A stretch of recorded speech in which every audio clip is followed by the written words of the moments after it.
नमस्कार मंडळी. झी मराठी वाहिनीवरील अगदी कमी वेळात लोकप्रिय झालेली मालिका म्हणजे नवरी मिळे हिटलरला.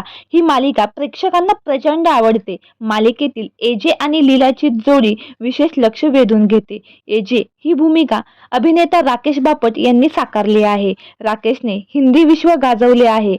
फक्त आपल्या आईच्या इच्छेखातर त्यांनी पहिल्यांदाच मराठी मालिकेत काम केले आणि त्यांचा अभिनय प्रेक्षकांना प्रचंड आवडला.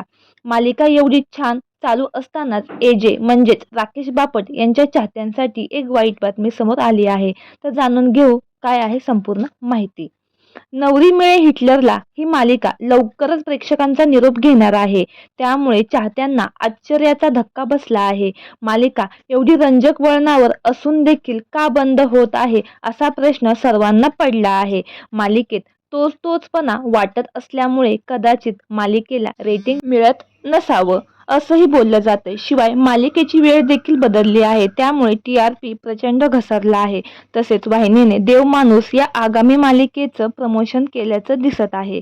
तर मंडळी, तुम्हाला नवरी मिळे हिटलरला ही मालिका आवडते का? आणि मालिकेतील कुठले पात्र तुम्हाला सर्वात जास्त आवडते हे आम्हाला कमेंट बॉक्समध्ये नक्की कळवा. धन्यवाद.